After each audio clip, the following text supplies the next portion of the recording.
경영인문학처 세술 유튜브 구독자 여러분 반갑습니다. 경영인문학처 세술은 역사 속 지혜와 사례를 통해 현대 사회의 기업 경영과 인간관계를 탐구하는 흥미로운 주제입니다. 지난번에는 흔적도 없이 사라진 200년 거란 제국 고려를 침공한 거란 제국의 멸망이란 주제로 영상을 보내드렸고요. 오늘은 고려 거란 전쟁, 고려의 영웅 양규 곽주성 탈환 작전, 고려 백성을 구하라 인문학처 세술이란 주제로 영상을 보내드리겠습니다. 불가능한 작전 서경의 고려군이 거란군과 공방을 주고받으며 힘겹게 성을 지키고 있는 사이 북쪽의 흥화진 양규가 움직이기 시작합니다. 양규는 흥화진을 잘 지켜내긴 했으나 거란이 물러난 게 아니라 더 깊숙이 진격한 사실을 알고 있었기에 고민이 이만저만이 아니었습니다. 거의 대군이 고려를 향해 칼을 들이밀고 있는 사실은 변함이 없었거든요. 상황을 완전히 뒤집기 위해선 거란이 군을 철수시킬 만한 사건을 만들어야만 했습니다. 그리하여 양규는 거란에 함락된 곽주를 다시 탈환하기로 하는데요. 곽주는 거란에게 매우 중요한 지역이었습니다. 거란 입장에서 중간 기지 하나 없이 고려 깊숙이 진격하는 건 굉장히 부담이 컸을 텐데 다행히도 곽주를 먹었기 때문에 여기에 중간 기지를 세우고 계속해서 진격을 할 수 있게 된 거거든요. 이 말을 반대로 하면 만약 곽주를 다시 빼앗긴다면 거란이 진격을 하기에 엄청난 부담이 생길 수밖에 없는 거죠. 그런데 거란 입장에서는 이런 걸 고민할 필요가 없었어요. 왜냐면 곽주성엔 6,000명의 병사를 남겨두고 왔기 때문인데요. 보통 성을 함락시키려면 일반적으로 수비군의 3배 이상이 필요하다고 합니다. 따라서 곽주성을 함락시키기 위해선 고려가 18,000명 이상의 병력을 끌어모아야 하는데 지금 서경을 지키기도 바빠 죽겠는데 그럴 여력이 있을 리가 없을 뿐더러 거란은 자기네가 직접 40만 대군으로 흥화진 통주 함락에 실패해봤지 않습니까? 그러니 천은커녕 한 10만은 모아야 될까 말까 할 텐데 감히 고려군이 그걸 꿈이나 꿀 수 있을까? 그 정도 병력이 있으면 차라리 서경이나 개경 지키는데 투입하지 성을 굳이 탈환하려 할까? 그런데 반대로 양규는 거란군이 안심하고 방비를 소홀히 하고 있을 거라 생각해 승산이 있을 거라고 봤던 것 같습니다. 어차피 고려군이 성을 탈환할 리 없으니까 경계도 게을리할 거고 적의 허를 찌를 수만 있다면 충분히 해볼 만하지 않을까요? 그럼에도 불구하고 아무리 그래도 곽주성 탈환 작전은 너무 무모한 작전이었어요.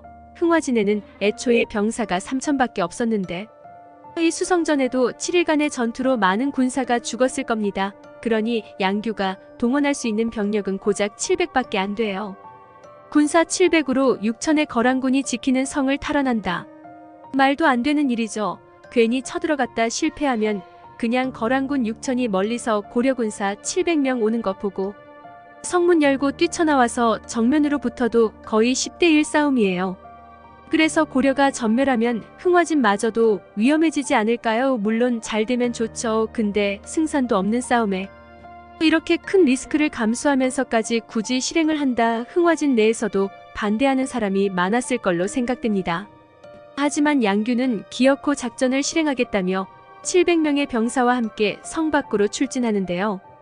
양규는 일단 통주로 가서 병력을 충원합니다. 통주 1,000명의 병사를 충원한 양규는 그대로 곽주성으로 진격하는데 승패를 가르는 요소는 속도였습니다. 잠시라도 주저했다가 고려군이 움직인 사실이 적에게 발각되면 탈환은커녕 야전에서 전멸을 당할 수도 있습니다. 따라서 양규는 한시도 쉬지 않고 곧장 곽주성으로 달려갔는데요. 아쉽게도 곽주성 탈환 작전이 어떤 과정으로 전개되는지 기록에 남아있지 않습니다.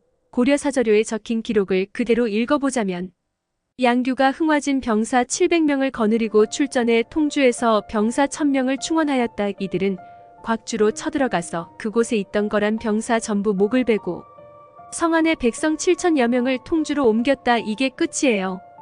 그래서 지금까지도 이 곽주성 탈환 작전은 미스터리로 남아있습니다. 대체 어떻게 1,700으로 6,000이 지키는 성을 함락시키고 또 이 6,000을 전부 죽일 수 있었던 걸까요? 아쉽게도 전해지는 기록이 없어 이 과정은 상상에 맡길 수밖에 없지만 이 말도 안 되는 일을 양규는 해냅니다. 첫 번째 의문점은 병력자. 그런데 또 그냥 넘어갈 수 없죠. 여기까지가 보통 곽주성 탈환에 대해 얘기할 때 나오는 쟁점들이 양규가 1,700명의 군사를 데리고 거란군 6,000이 지키는 곽주성을 탈환했고 그곳을 지키던 거란군 전부를 전멸시켰다. 거란은 고려가 대군을 준비할 여력이 없다는 걸 알았기 때문에 방심했다. 곽주는 거른의 중간 기지로서 굉장히 중요한 지역이기에 양규의 곽주성 탈환은 적의 후방을 교란하고 보급을 끊는데 엄청난 역할을 했다. 그런데 이상한 점이 몇 개 있습니다. 첫째, 분명히 거란이 흥화진 함락을 포기하고 지나칠 때 흥화진을 견제하기 위해 무로대에 병력의 절반인 20만을 남겨뒀다고 했는데 대체 이 20만 군사는 뭘 했길래 흥화진에서 700의 군사가 진격하여 곽주성까지 가는데 아무런 제재도 못한 걸까요? 하물며 이게 병력이 적어서 눈치를 못 챈 거라면 흥화진 병사들한테 곽주성이 탈환당했다는 소식 듣자마자 바로 흥화진이랑 통주성 쳐들어가면 될 것 아니에요. 거기 병력은 줄었을 테니 말이죠. 이 20만을 거란이 회수했다거나 어디로 움직였다는 얘기가 없습니다. 저때 그냥 거란 군사 20만 명을 남겨두고 갔다 하고 끝이에요. 뒤로 등장하질 않아요. 그냥 증발해버린 거죠. 거란군의 40만 얘기엔 야율융서가 처음 쳐들어올 때랑 무로대에 20만 남길 때만 나오고 그 뒤론 전혀 안 나옵니다. 그래서 거란의 실제 병력이 40만이 아니라 20만일 수도 있단 얘기가 나오는 겁니다. 그런데 보통 그냥 회수했지만은 전부 서경으로 갔고 무로대 병사가 없어서 양규가 움직일 수 있었다라고 보는 거죠. 그래요. 이건 그렇다 칩시다. 근데 의문점은 이게 끝이 아니에요. 삼수채 전투에서 고려군 30만이 투입됐는데 이 중 3만이 죽었다 했죠. 통주성 근처에 있던 병사들은 코앞에 통주성으로 들어갔을 거고 곽주성 쪽으로 도망친 병사들은 곽주성 들어갔을 겁니다.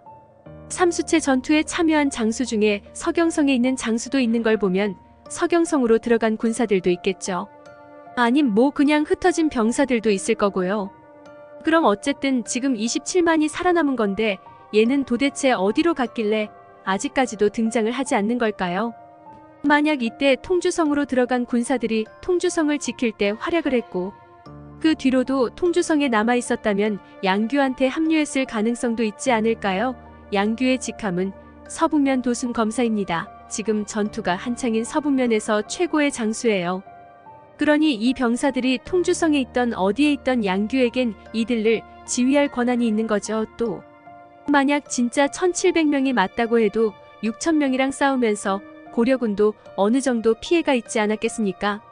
그 뒤로 병사수에 대한 얘기가 없어서 보통 쭉 이어지는 양규의 활약이 전부 이 1700명으로 해냈다고 하는데 중간중간 분명 병사의 손실이 있었을 텐데 이걸 정말 충원을 안 했을까 싶기도 해요.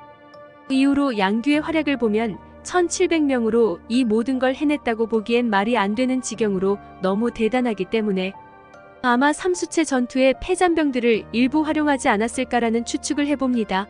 근거라고 하긴 좀 모한데 고려사 기록을 보면 12월 16일에 큰 유성이 곽주에 떨어졌다라는 기록이 나옵니다.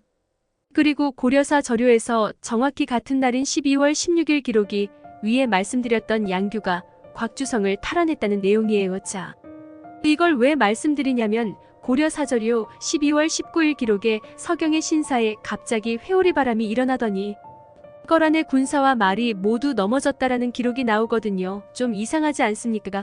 회오리 바람, 근데 그것 때문에 거란 병사들이 쓰러져. 그래서 이걸 누군가 거란군을 습격해서 큰 타격을 주었다라고 해석하시는 분도 있습니다. 지금 서경성은 성문을 걸어 잠그고 지키기 바쁜 와중에 서경성의 군사들이 밖으로 나왔을 가능성은 적은 것 같고요. 아마 수채성 전투 때 살아남은 군사들이 밖에 있다가 지원을 온 거 아닌가라고 생각하거든요.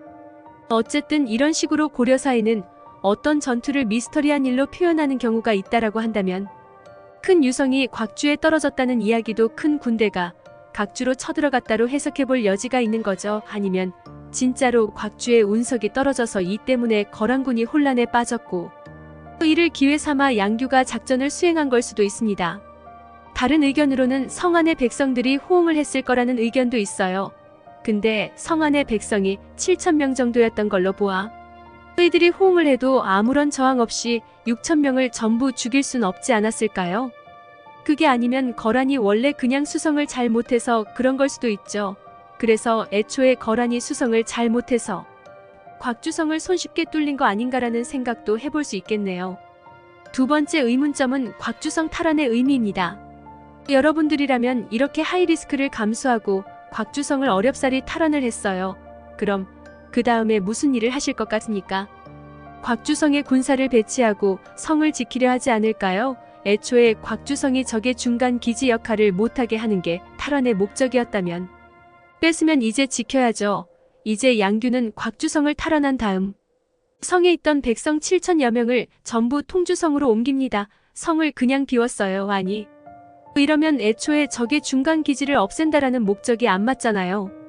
거라니 다시 군사 보내서 다시 곽주성에 넣으면 되는 거 아닙니까? 게다가 사실 곽주보다 큰 도시인 안북 대도호부가 이미 거란한테 넘어갔기 때문에 곽주성을 차지한다고 해서 적의 중간 기지가 사라진 것도 아니에요.